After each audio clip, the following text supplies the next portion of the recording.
Michael stands up to the binding of the serpent. Welcome back, family. Let's dig in. Here we are. Stellarium. We're looking at a sign that I have presented. We're going to take a step back and we're going to be looking at signs in the Mazara proving out that Mars is representing Michael the Archangel, and we're going to be showing you all the associated signs that are playing out the story of Michael and his battle with the serpent. And there are multiple comets and asteroids that are directly involved in this storyline, and this comet C2023A3 Serpent Atlas is definitely involved. If you have not seen my video Binding the Serpent, let me pull this up really quick. Forgive me, fam. Again, this is going to take a minute. My computer's operating extremely slow.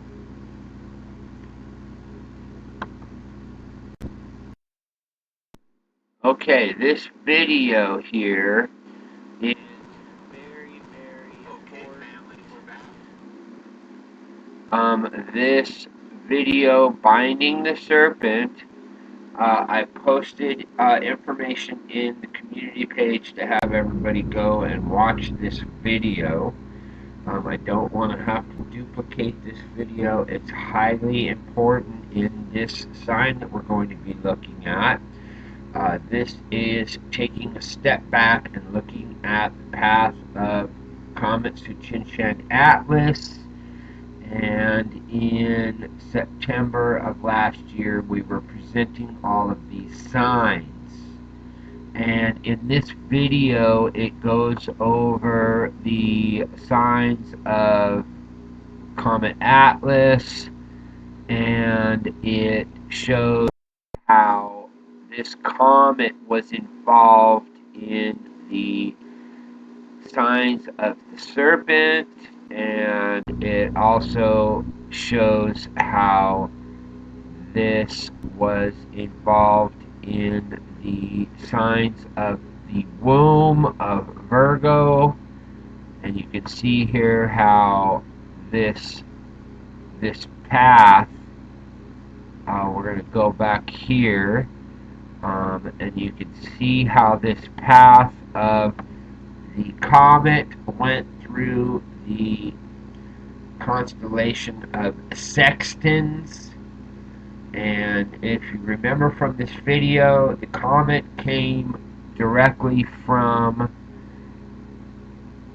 the constellation of Ophiuchus. And let me see if I point that out here.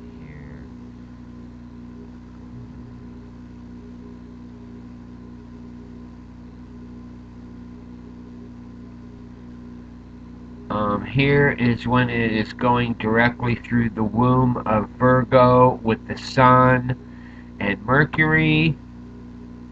And these signs are showing the serpent and this comet going through the womb of Virgo twice. It went to the constellation of Sextans, which is a navigational tool. It is a tool used to find direction. And so what we saw is this comet had gone from the location between Serpens and Ophiuchus, and it went around the neck of the Serpent constellation over and over and over and over in a circle, as if it was binding the neck of the serpent. Now, this happened over the 90s and through the early 2000s. And if you go back and watch this video, it shows you the path and how this all went down. Well, what we're going to do now is we're going to finish off from where we last showed our sign.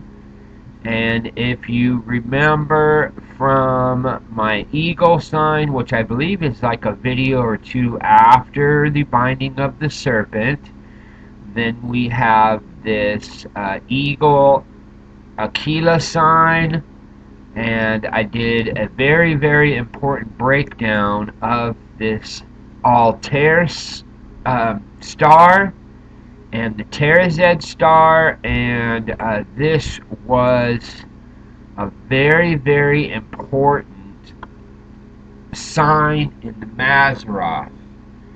And what we're going to do now is we're going to point out the associations with this comet. We're going to be taking a step back and we're going to be looking at all the associated signs. We want to catch up before we move forward. We're going to be backlogging the story and filling in all the detail before we go all the way back and look at all of these signs, and then we're going to move all the way forward to 2030 and 2031, and we're going to break down all of these signs for Michael in the heavens, and it is all breaks down and shows us the tribulation timing, and we can use these signs to track the 1260, 1290, and 1335 days, and it's going to take me multiple videos doing this breakdown of Michael stands up to break down these signs before I can even present the day counts, because you have to be able to see this storyline for the day counts to make sense. It's vital to be able to understand the story being presented in the heavens, and it is grandiose. It is such an amazing storyline and detail that I found that it's shocking me at how much detail is in this heavenly breakdown. So we're going to take a look back. The first thing I want you to do is, if you have not seen that video, Binding the Serpent, please go back in my lineup of videos, and before you move forward here, please go watch that video. It won't make as much sense, this part 2, if you don't understand what I was presenting in that video. So please go watch that first. If you're new to the channel, it's called Binding the Serpent.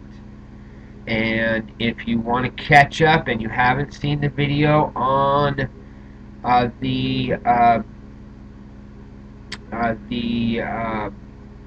Aquila sign, the eagle sign, then I would suggest doing that also, because it's going to come into play in our understanding of this breakdown. And again, I don't want to have to repeat a bunch of information.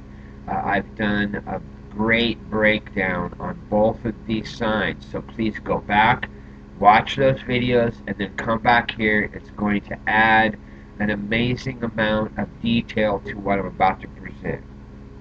Okay, so first thing we're going to do is we're going to take a step back, and again, let's look at this really quick. Just look at the date. This was January the 14th. If you remember, this was during Mazzaroth Hanukkah. I presented this sign of the eagle, and if you take this back and you look at the path of this comet, again, we showed another sign on 11/22 of this comet making an alignment with the tail of serpents, as if Michael was grabbing the tail of the serpent. And again, this Comet Atlas is a direct relation to Michael the Archangel and his work in the heavens. This is a directly related sign. So we have this comet that goes through the body of Michael, and again it lines up. It goes through the serpent, it goes through the womb of Virgo, and then, if you remember correctly, it did this alignment with the sextants tool, and here between the 11th of September and the 14th of September, let's go ahead and scroll in, you can see that it was aligned with the bar of the sextant, which is the actual navigation bar. And we can go and scroll in quickly, and we can see how it was directly lined up between the 11th and the 14th. Actually, it's like the 11th and the 15th, and then it comes out of that location of the center of the sextant. So we can back up, we can see this sextant constellation. It's between the Serpent, Hydra, and the constellation of Leo. And Leo is said to be pouncing on the Hydra Serpent, and the Hydra Serpent is called the fleeing serpent. It's trying to escape from the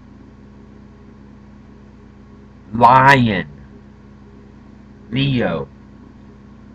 And so we're getting a sign of this comet coming from the constellation of Ophiuchus. It came out of the constellation of Ophiuchus. It had been sitting there, not moving in the constellation for years and years and years and years, and then it started making its move, and it started making circles around the neck of the constellation of serpents, around the head section of the neck. And in that video I break all that down. This comet then moves through the womb, over to sextants, back through the womb, and then let's watch as it makes its move. And it makes a beeline right back for the womb. And where does it go after that? Right back to the serpent. It goes through Michael again. Again, it lines up with the tail, as we said, and then it goes into the eagle. And we're finishing our signs here as it lined up with Altair. And that was the last sign of Suchinshan Atlas that I presented. And what we're going to do now is keep all of these signs in mind, we're going to take a step back. We're going to go at, I want you to look at the timing. Remember, this was September 2024 through January 2025. And I want you to take a look at what we're going to be looking at. Again, Mars is a representation of Michael the Archangel, the warrior angel. And we're going to be looking at the timing of Michael, and we're going to be going all the way back to September. And I want you to take a look at this alignment here. This is Mars making its alignment with the foot of Gemini. Let me have all these written down in order. Let me pull up my...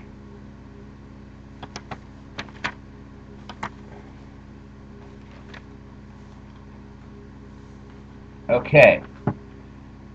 So we have these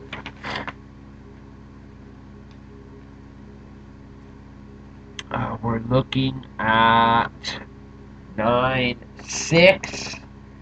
This is Mars at the foot of Castor. This is a sign for the bride. This is Mars anointing the foot of the bride, Castor. Now remember, in the ancient times, Gemini was a bride and a bridegroom, and Castor was the feminine. And we are looking at an anointing of the bride by Mars. And we can go to the 11th.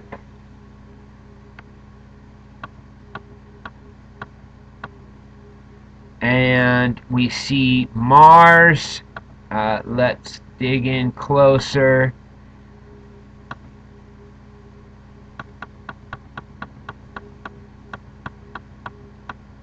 And what we're looking at here is on the 12th, we see Mars aligned with this nebula IC 444. And this is at the foot of Castor, again, pointing out a very important location in Mars. This is the 12th. And then on the 16th, let's get it directly pulled up.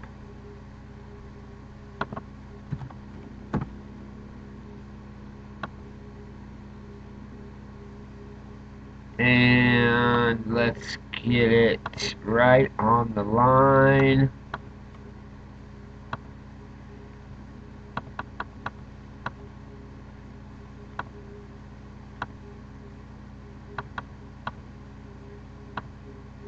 Okay, so that's close enough. And here what we're looking at is the alignment of Mars with Castor. And we're going to go back in and we're going to be taking a look at this asteroid that is here in the house of Gemini in the constellation side of Castor, which is the bride. We have Irene. And let's go back and let's take a look at Irene. I just want you to notice this path of Irene. This is very important to see this location and these alignments. We have Mars aligning with the Ephraim horn, and we have Irene aligning directly with the Zeta Tauri star, and this is the tip of the Manasseh horn. And we have Mars, Jupiter, Uranus, all in the house.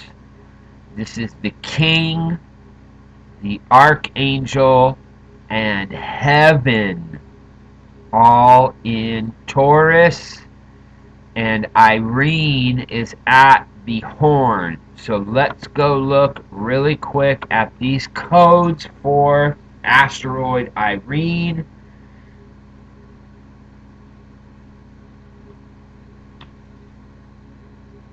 Asteroid Irene equals I am Mary Magdalene.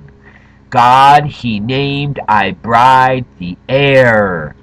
Yeshua HaMashiach. Christ wins. Arise from the dead.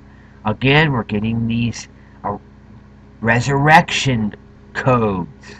Phoenix rise. Time to rise. This way up. Gold and silver. If you don't know what that is, the gold and the silver are the gates of heaven. The golden gate and the silver gate.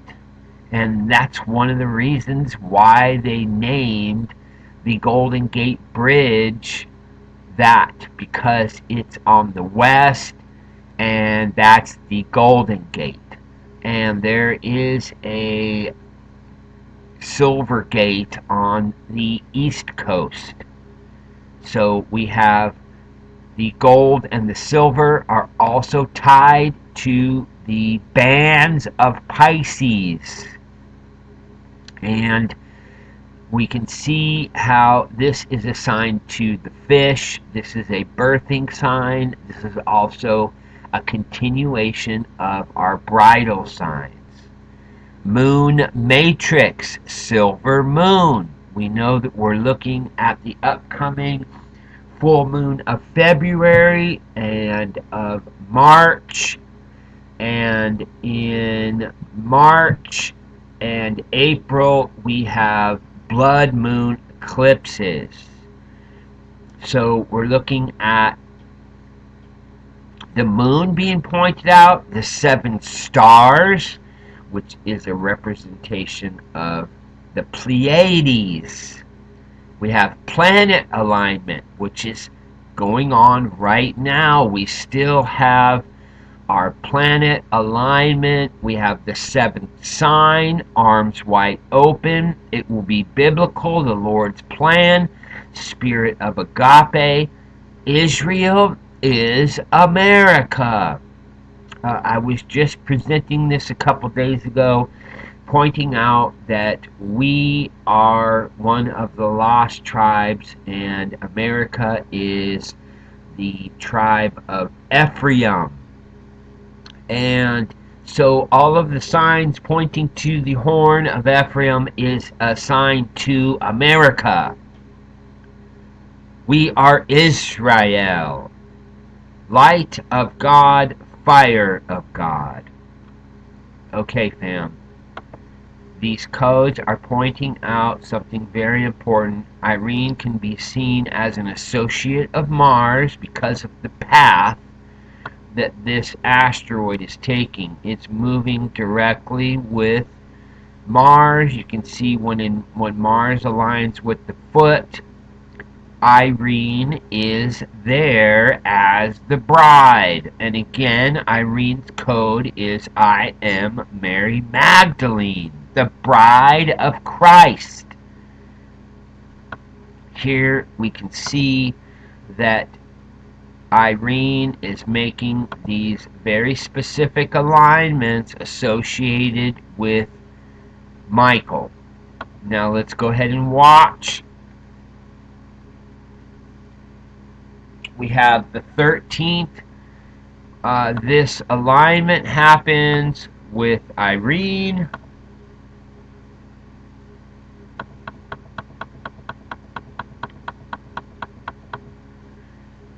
And let's get this in right on, and we can see this alignment.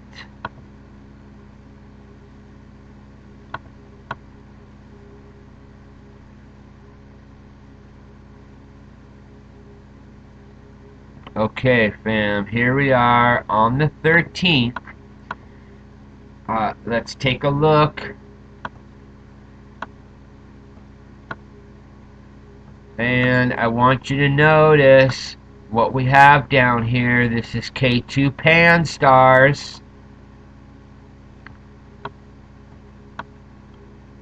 Marking this whole location.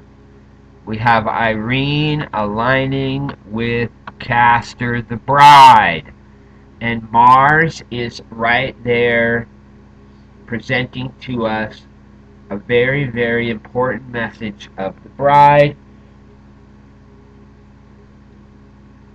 Now we're going to move to the 25th, and we're just going to continue to show these signs.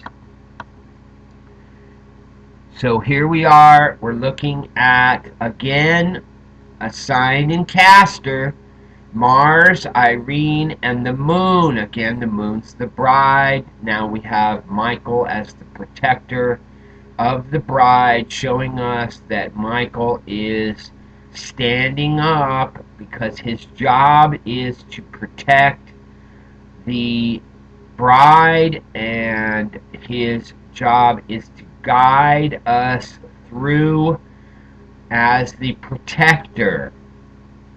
So you can see that Mars is essentially walking Irene through this constellation.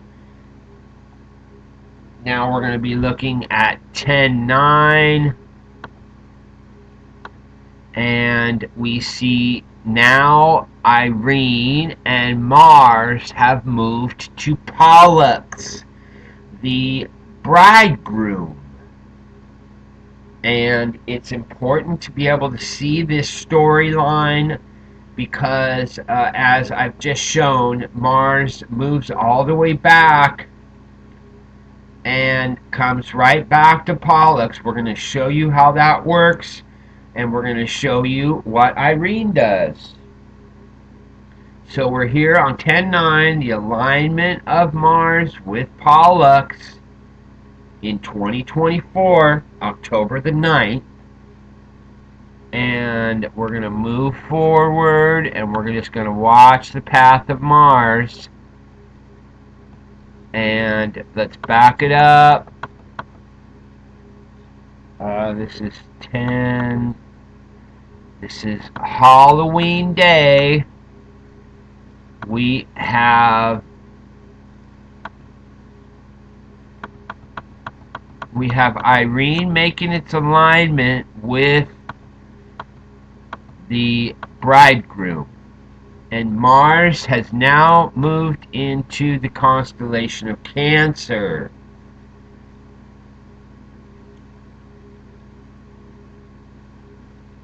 This is Halloween. Now we're going to move forward. We're going to go back to Irene. And I just want you to take a look at this path as we move forward of Irene.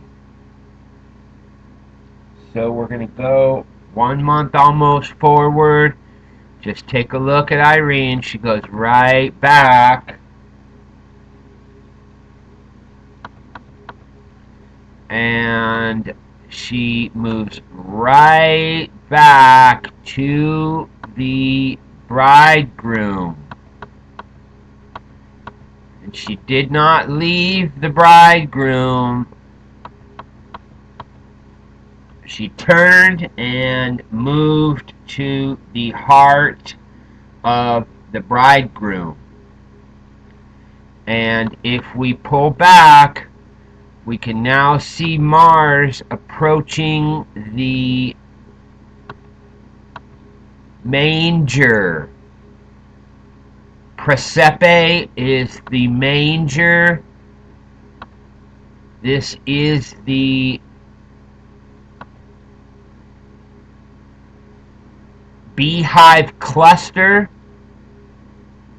and this is a location in the constellation of Cancer that is a representation of the House of the Lambs. This is the inner manger. This can be also seen as like the Holy of Holies for the priests. And we are looking at Mars pointing us to this location in the heavens. And now we're going to move forward. We're going to go back to Irene. We just want to continue to stay in touch with this sign here. Now we're going to move forward and we're going to watch the path of Irene again. And Irene makes another alignment with the bride Castor. Now it's very important to be able to get these all out so we can make this determination of the signs. And I want you to pay attention to what has just happened to Mars. So now we have this alignment on January the 5th. Irene has come all the way from Castor through Pollux, made a about face, and is now back in Castor. And Mars, let's go take a look at Mars. We're going to just take a look back, and we can see how Mars goes retrograde. So Mars, we're going to just watch this. Mars moves forward, marks the manger, and comes straight back. And again, we already showed these signs here and here of Mars aligning with Pollux. If you remember correctly, I was looking at this sign on the 29th as the either beginning of the sign or the sign of the tribulation itself, of Michael standing up. But then we saw that nothing happened at this time, and we can see how Mars makes an about face again, starts moving forward, and comes back on the 21st of March and makes another direct alignment. So let's go back to Irene. And on this alignment, we have Irene aligning with the lioness. If you do some research in the constellation of Gemini, there is a lion that they had caught. This is the representation of the Greek, I believe it's the Greek understanding of Pollux and Castor, and they are hunting brothers, and they have a lioness that they had caught, and Irene is directly over the lioness, and we can see this as the bride of Christ, Mary Magdalene. It's also a representation of us, the body of Messiah. It's a dual sign. Christ has a bride, but we are also considered the bride of Christ. So we're not going to be going to heaven and being married to Christ ourselves. We are going to be there at the wedding, but he will have a bride. And that is the wedding that we will be invited to, is the wedding of the Lamb. And Irene is a representation of his bride, Mary Magdalene. And we have Mars aligning on this day, showing us the protector of the bride. Okay, give me 1 sec. I'm going to go ahead and pause it and go through my notes, and that way I can catch up with where I'm going next. Give me 1 sec now.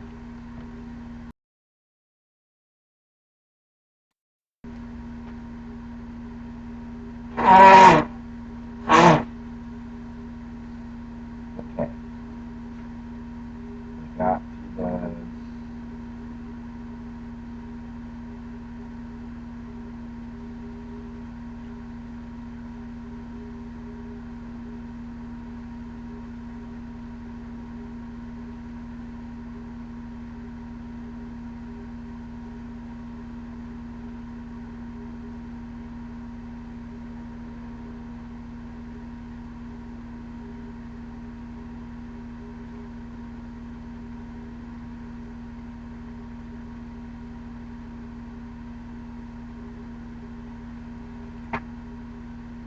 Okay, my computer has completely, utterly screwed up, and I don't know how long it's been sitting here going. I put it on pause, and it just went right back to playing, and I was sitting here for a minute trying to get all my notes together. So forgive me if it's been sitting here for a while. Let's get back to these signs. It's really important. Now we're going to be going back to these signs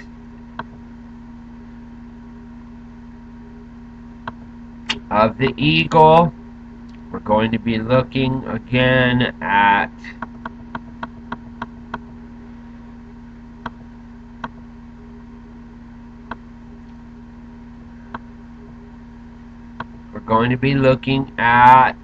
Comet Atlas. And before we move forward, let's look at these codes for Comet Atlas. This is Comet Atlas. Let's look at the codes. The God of Heaven. Decode the Star of Sirius. The Rising of the Phoenix. Archaeoastronomy. Virgin Galactic. Christ Rapture Calm. Start of the Apocalypse. The Bright Morning Star. Skull and Bone Society. Now again, family, this is pointing out something to us. This is a code. Skull and Bone Society 322. Jupiter Judgment Time. Destroy Leftism. Fibonacci Sequence I Mastered. Again, we presented this Fibonacci sequence of the signs in the heavens, and these are all connected, and the codes are proof. 12 tribes of Israel. It's not just the Jews and the priests. There's 10 other tribes, family. And we are one of those tribes in America. We're not lost. We're right here. To the key portal. Destroyer of deep state. Covenant of the Serpent. What is above will be below. The old snake sealed in forehead. Decode, you are the phoenix. So, we're seeing Comet Atlas. This is A3 Atlas. And we're going to be moving forward, and we're going to be looking out to the sign that I found with this comet that I believe is showing us the final battle of the Michael Serpent, the binding of the serpent finality. So let's go ahead and move forward. Let me pull this up. This is my information here. This is 11:25. Let's go here. We're going to be looking at 11:25. 2030.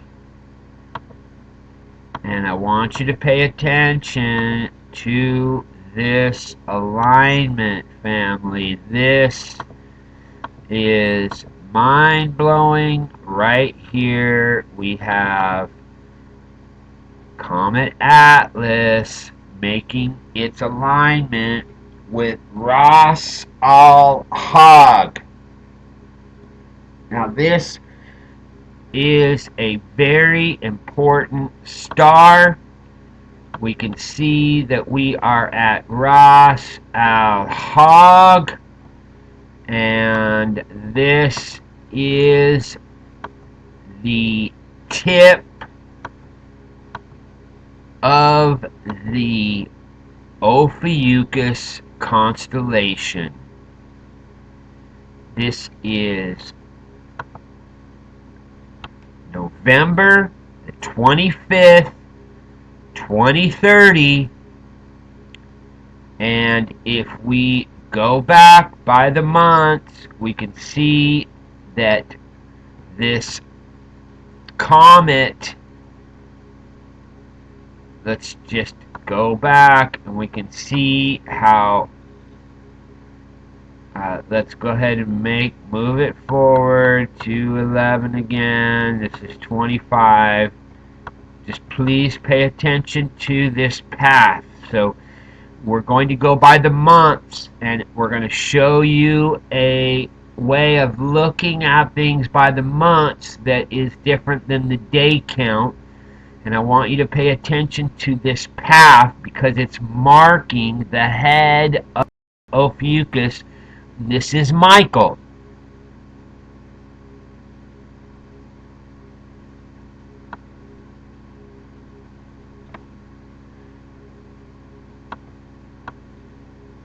So pay attention. Now it's moving away from the head, and now it's going back to our time now.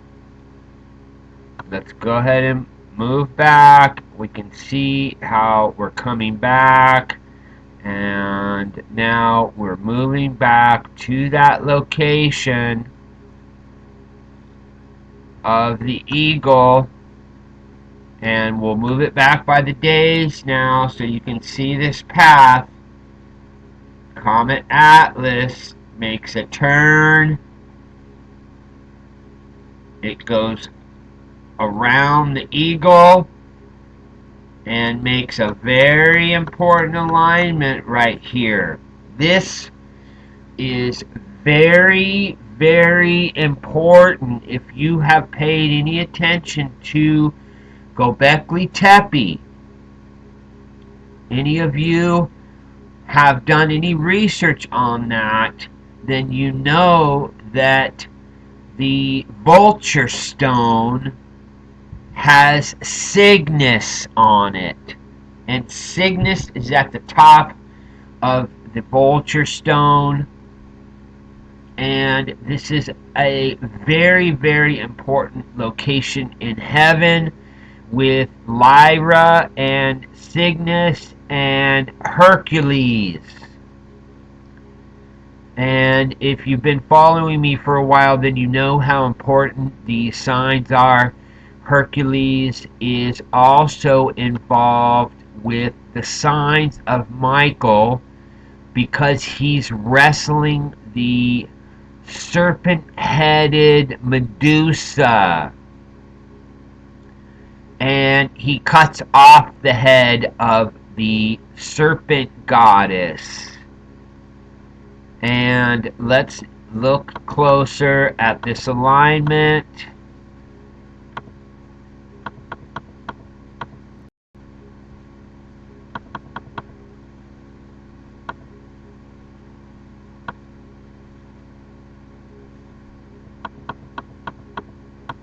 Okay, here we are, fam. We're looking at Comet A3 Atlas, and it has made its alignment with Cygnus.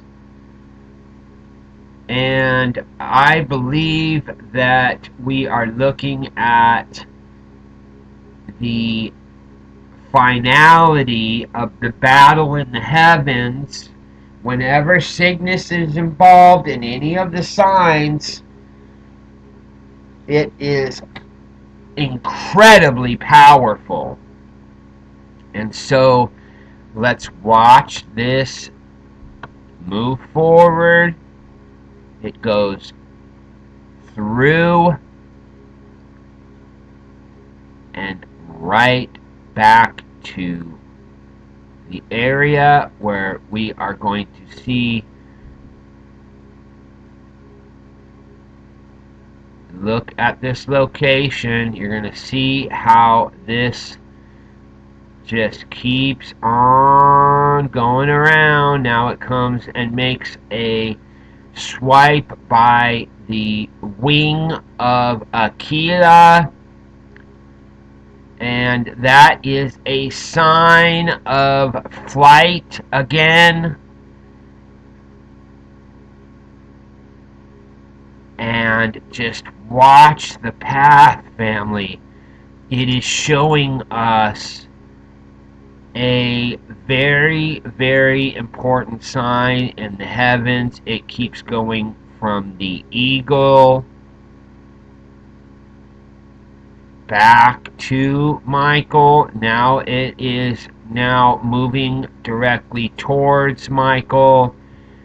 And we can see how if we speed it up, these circles become more and more focused on the head of Michael until it makes its alignment here with Ras Al Hag.